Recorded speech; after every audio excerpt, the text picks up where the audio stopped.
কথা তারেক রহমানের সঙ্গে সাক্ষাতের পরেও ফেসবুক পোস্ট দিয়ে বলেছেন, গণমাধ্যম কর্মীদের সঙ্গে সাক্ষাৎকারেও তিনি বলেছেন যে 20 বছর ধরে তার নিজেরই বাংলাদেশের বিভিন্ন রাজনৈতিক দলের ব্যক্তিবর্গের সঙ্গে সরাসরি সম্পর্ক আছে।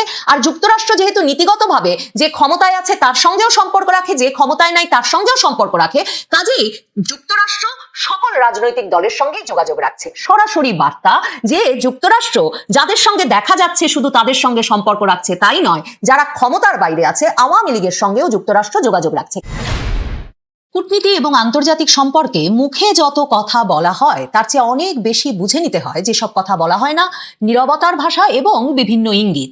মার্কিন রাষ্ট্রদূত ব্রেন্ট ক্রিস্টেনসেন ঢাকায় আসার পর, যিনি কিনা বাংলাদেশে ট্রাম্প প্রশাসন ক্ষমতা নেওয়ার পর ট্রাম্প প্রশাসনের প্রথম প্রতিনিধি হিসেবে নিযুক্ত হয়েছেন, সেই ব্রেন্ট ক্রিস্টেনসেন ঢাকায় আসার পরেই প্রথমেই সাক্ষাৎ করেছেন তারেক রহমানের সঙ্গে, আর তার কদিন পরেই সাক্ষাৎ করেছেন ডক্টর মোহাম্মদ ইউনূসের সঙ্গে। কিন্তু এখন পর্যন্ত যে মার্কিন রাষ্ট্রদূত জামায়াতে ইসলামীর সঙ্গে কিংবা মার্কিনীদের এক সময়কার পছন্দের দল, তরুণদের দল জাতীয় নাগরিক পার্টি এনসিপির কোনো প্রতিনিধি দলের সঙ্গে সাক্ষাৎ করেন নাই, সেই ইঙ্গিতটা মানে এই ঘটনাগুলো কি ইঙ্গিত বহন করছে সেটা বুঝে নেওয়া অত্যন্ত জরুরি। দেখুন, আমি যা বুঝে নিয়েছি সেটা আপনাদেরকে সেই আগস্ট মাস থেকেই বলছি। আগস্টে যখন মার্কিন যুক্তরাষ্ট্রের তখনকার ভারপ্রাপ্ত রাষ্ট্রদূত ট্রেসি অ্যান জ্যাকবসন রীতিমতো লন্ডনে গিয়ে তারেক রহমানের সঙ্গে সাক্ষাৎ করে এলেন, এবং তার আগে একরকমের কিছুতেই নির্বাচন দেবেন না ডক্টর ইউনূস এমন একটা পরিস্থিতিতে হঠাৎ করে ইউনূস বিরাট বহর নিয়ে লন্ডনে গিয়ে উপস্থিত হয়ে তারেক রহমানকে কথা দিয়ে এলেন, মানে আর কাউকে জানানোর আগে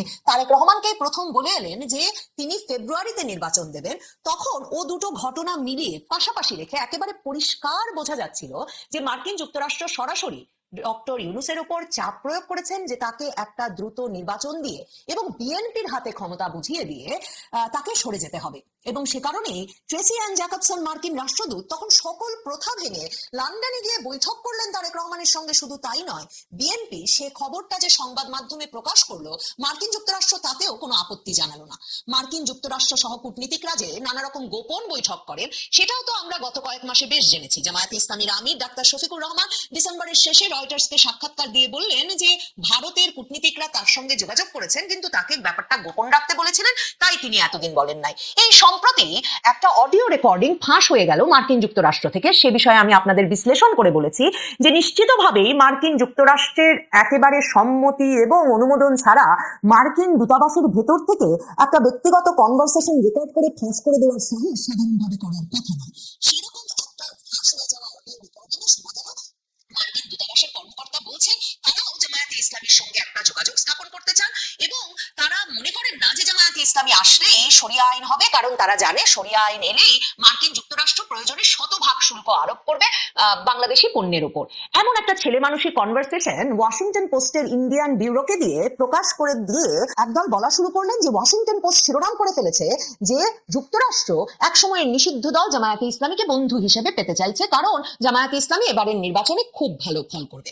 দেখুন, একদিকে ওই কূটনীতিকটি ট্রাম্প প্রশাসনের কূটনীতিক নাকি আগের পিটার হাসের শীর্ষ কূটনীতিক, যিনি কিনা শেখ হাসিনা সরকারের পতন ঘটিয়ে ইউনূস সরকারকে আনতে কিংবা একটা জামাত ঘনিষ্ঠ বা জামায়াতের নেতৃত্বে সরকারকে ক্ষমতায় আনতে অস্থির হয়ে উঠেছিলেন বাইডেন প্রশাসনের নির্দেশনায়। সেটা যেমন একটা প্রশ্ন থেকেই যায়, তেমনি মনে রাখতে হবে যে ওই যে শরিয়া আইন জারি করে ফেলতে পারে জামায়াতে ইসলামী, খবর ছড়িয়ে দিয়ে জামায়াতে ইসলামী প্রসঙ্গে যুক্তরাষ্ট্রের আসলে যে কোন জায়গায় সবচেয়ে বড় উদ্বেগ সেটা হয়তো মার্কিন যুক্তরাষ্ট্র আবারও বাংলাদেশে আলোচ্য বিষয় হিসেবে সামনে আনতে চেয়েছে। কারণ আমি যেটা বরাবর বলে আসছিলাম, ভারত এবং মার্কিন যুক্তরাষ্ট্র এই দুটো দেশ এই অঞ্চলে মার্কিন যুক্তরাষ্ট্রের যে নিরাপত্তা অঞ্চল, ইন্দো প্রশান্ত মহাসাগরীয় অঞ্চল, সেই অঞ্চলের সবচেয়ে ঘনিষ্ঠ মিত্র। মার্কিন যুক্তরাষ্ট্রের এখানের সবচেয়ে বিশ্বস্ত পরামর্শক হচ্ছে ভারত, এবং এই দুই দেশই মূলত চীনের প্রভাব বলয় মুক্ত রাখতে এই অঞ্চলকে একত্রে কাজ করে এবং মার্কিন যুক্তরাষ্ট্র মনে করে যে এখানে তার নিরাপত্তা স্বার্থ রক্ষায় কি করা উচিত সে প্রসঙ্গে ভারতের পরামর্শ মেনে চলাই তার সবচেয়ে বড় মঙ্গল। কোন দেশ আন্তর্জাতিক প্রেক্ষাপটে কোন বিশ্লেষক পর্যবেক্ষক কেউ বর্তমান প্রেক্ষাপটে বিশ্বাস করছেন না যে 12ই ফেব্রুয়ারির বাংলাদেশের নির্বাচনটা বাংলাদেশে কোনো স্থিতিশীলতা এনে দেবে। একটা বড় আশঙ্কার জায়গা যে বাংলাদেশে এর মাধ্যমে কি নির্বাচনী বিপ্লব ঘটিয়ে মানে ভোটের মাধ্যমে বাংলাদেশে একটা ইসলামপন্থী সরকার প্রতিষ্ঠিত হয়ে যায় কিনা। জামায়াতে ইসলামী নিজেকে এখন মধ্যপন্থী ইসলামী দল হিসেবে পরিচয় করিয়ে দিতে বিভিন্ন আন্তর্জাতিক সংবাদ মাধ্যমের সাক্ষাৎকারে সরাসরি এই পরিচয় তুলে ধরলেও আন্তর্জাতিক পক্ষগুলো বিশেষ করে ট্রাম্প প্রশাসনের মার্কিন যুক্তরাষ্ট্র আর ভারত কিছুতেই জামায়াতে ইসলামীকে একটা মধ্যপন্থী ইসলামী দল হিসেবে মনে করে না। দেখুন, জামায়াতের সঙ্গে ওয়াশিংটনের যোগাযোগ আছে। ট্রেসি অ্যান জ্যাকবসন গত জুলাইয়ে 2025-এর জুলাইয়ে গিয়ে কিন্তু জামায়াতে ইসলামীর সঙ্গে তাদের দফতরে সাক্ষাৎ করতে গিয়েছিলেন। তখন মার্কিন যুক্তরাষ্ট্রকে ভোলাতে জামায়াতে ইসলামী তাদের 3জন মহিলা নেত্রী সহ ট্রেসি অ্যান জ্যাকবসনের সঙ্গে সাক্ষাৎ করেছিলেন। কিন্তু ট্রেসি অ্যান জ্যাকবসনের সঙ্গে ওই সাক্ষাৎটিও বিশেষ ভালোভাবে শেষ হয়নি, কারণ ট্রেসি অ্যান জ্যাকবসনের সঙ্গে তাদের তখন জাতিসংঘের যে মানবাধিকার কমিশনের অফিস প্রতিষ্ঠিত হয়েছে বাংলাদেশে,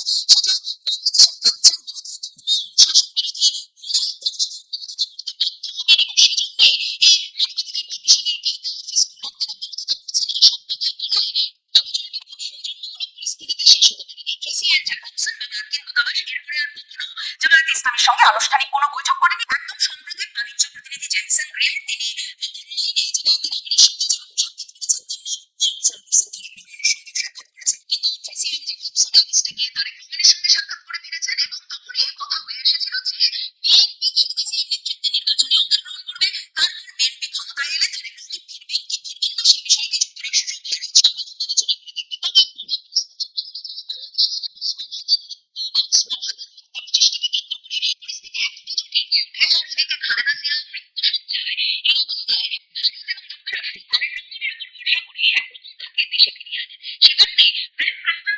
বাংলাদেশে এসে কোনো রাগঢাক না করে তারেক রহমানের সঙ্গে সরাসরি সাক্ষাৎ করতে গেছেন এবং সেই সাক্ষাতের পর ইউএস এম্বাসি ঢাকা যে পোস্ট করেছে সেখানে তিনি স্পষ্টত জানিয়েছে যে আসন্ন নির্বাচন সম্পর্কে বিএনপি চেয়ারম্যান তারেক রহমানের দৃষ্টিভঙ্গি জানতে আমি তার সঙ্গে সাক্ষাৎ করেছি।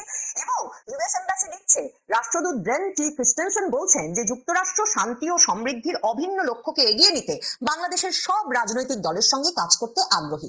এরপর কদিন বাদে তিনি যখন ডক্টর মোহাম্মদ ইউনূসের সঙ্গে সাক্ষাৎ করেছেন, ইউনূস সেই সাক্ষাতের পর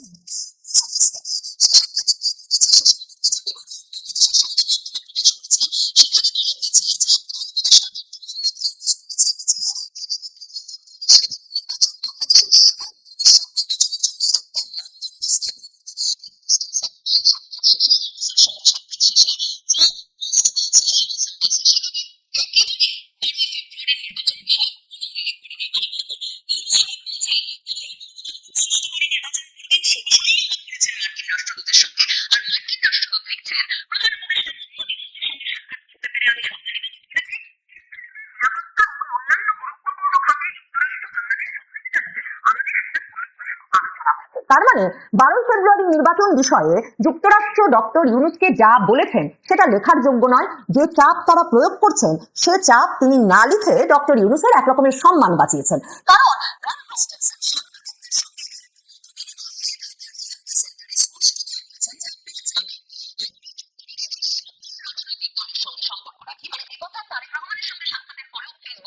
বলেছেন, গণমাধ্যম কর্মীদের সঙ্গে সাক্ষাৎকারেও তিনি বলেছেন যে 20 বছর ধরে তার নিজেরই বাংলাদেশের বিভিন্ন রাজনৈতিক দলের ব্যক্তিবর্গের সঙ্গে সরাসরি সম্পর্ক আছে।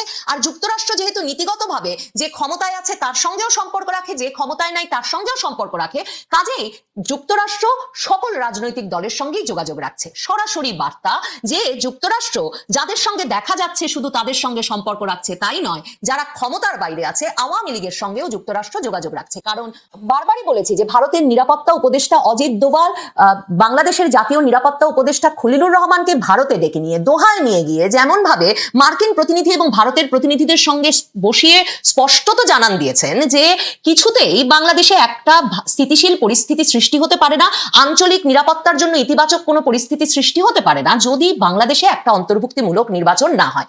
এবং এই ব্রেন ক্রিস্টেনসেন ঢাকায় আসার আগেও খলিলুর রহমানকে আরেক দফা ওয়াশিংটনে নিয়ে দক্ষিণ এশিয়া বিষয়ক যে বিশেষ দূত প্রেসিডেন্ট ট্রাম্পের সার্জিও গোর, দক্ষিণ এশিয়া বিষয়ক সহকারী পররাষ্ট্রমন্ত্রী পল কাপুর, এদের সঙ্গে খলিলুর রহমানের বৈঠকের ব্যবস্থা করা হয়েছিল এই বার্তাটা দিতে যে মার্কিন যুক্তরাষ্ট্র সম্পূর্ণভাবে বাংলাদেশে একটা অন্তর্ভুক্তিমূলক রাজনৈতিক পরিবেশের পক্ষপাতী। যেই বিষয়টি নিশ্চিত না হলে এদেশে রাজনৈতিক স্থিতিশীলতা নিশ্চিত হয় না। রাজনৈতিক স্থিতিশীলতার পাশাপাশি ব্রেন ক্রিস্টেনসেনের আরেকটা বড় অ্যাসাইনমেন্টের জায়গা হচ্ছে ইউনূস সরকারের এবং জামায়াতে ইসলামীর এবং বাংলাদেশ সামরিক বাহিনীর চীনের সঙ্গে অতিরিক্ত ঘনিষ্ঠতা বন্ধ করার বিষয়টিও। জামায়াতে ইসলামী এখনো এ বিষয়ে উদ্বেগের কারণ হয়ে ওঠেনি বটে, কিন্তু জামায়াতে ইসলামীর সঙ্গে স্পষ্টতই চীন সরকারের যে ভীষণ মাখামাখি 2024-এর 5ই আগস্টের পর থেকে দেখা যাচ্ছে প্রায় প্রতি মাসেই চীনা রাষ্ট্রদূতের কয়েকবার করে জামায়াতে ইসলামীর অফিসে যাওয়া, জামায়াতে ইসলামী ক্ষমতায় এলে কি কি প্রকল্প তারা একসঙ্গে করবেন এসব বিষয়ে আলাপ, আর ইউনূস সরকারের সঙ্গে জামায়াতে ইসলামীর ঘনিষ্ঠতা, সামরিক বাহিনীর ঘনিষ্ঠতা এবং তার প্রেক্ষিতে চীনের অস্ত্র কেনার যে ঢল শুরু হয়েছে বাংলাদেশে, যার পেছনে পাকিস্তান একটা গুরুত্বপূর্ণ ভূমিকা রাখছে, সেটাও মার্কিন যুক্তরাষ্ট্র বা ভারত পছন্দ করছে না। কারণ ট্রাম্প প্রশাসন ব্রেন ক্রিস্টেনসেনকে বাংলাদেশে পাঠিয়েছেন চীনের সঙ্গে বাংলাদেশ অতিরিক্ত ঘনিষ্ঠতার যে চর্চা শুরু হয়েছে সেটাও সরাসরি বন্ধ করতে। ব্রেন ক্রিস্টেনসেন ঢাকায় এসে সে কথা আবারও মনে করিয়েছেন গণমাধ্যম কর্মীদের সঙ্গে সাক্ষাতেও, যে সামরিক বাহিনী এবং সরকারকে তিনি সাবধান করতে চান যে চীনের সঙ্গে সামরিক কৌশল সহযোগিতা বৃদ্ধি এবং সামরিক অস্ত্রশস্ত্র কেনার ব্যাপারটা শুধু শুধু মার্কিন যুক্তরাষ্ট্রের সাথে তাদের সম্পর্কটাকে ঝুঁকিপূর্ণ করবে এবং এই বাংলাদেশকে নিরাপত্তা ঝুঁকির মুখে ফেলবে। এই সব মিলিয়ে জামায়াতে ইসলামী কিছুতেই যুক্তরাষ্ট্রের প্রথম পছন্দ কিংবা ট্রাম্প প্রশাসনের নীতিগত পছন্দ হতে পারে না। আর ভারত যখন চীন ঠেকাতে যুক্তরাষ্ট্রের সবচেয়ে বড় পরামর্শক এবং আশ্রয় এই অঞ্চলে, তখন ভারতকে খেপিয়ে বাংলাদেশে যে জামায়াতে ইসলামীর সরকার আনতে কোনোভাবেই উৎসাহিত করবে না মার্কিন যুক্তরাষ্ট্র, সেটা বুঝতে আসলে বিরাট আন্তর্জাতিক সম্পর্ক বিশেষজ্ঞ হবার বোধহয় প্রয়োজন নাই। জামায়াতে ইসলামীর সঙ্গে মার্কিন যুক্তরাষ্ট্রের রাষ্ট্রদূতের দেখা সাক্ষাৎ করবার কোনো সময় না বের করতে পারাটা এরই সবচেয়ে বড় প্রমাণ।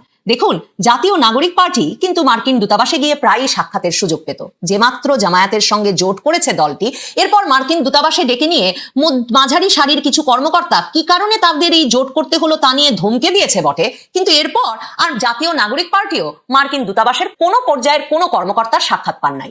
মার্কিন যুক্তরাষ্ট্রের ইঙ্গিতটা তাই স্পষ্ট। ভারত মার্কিন যুক্তরাষ্ট্রকে এই ইঙ্গিত স্পষ্টভাবেই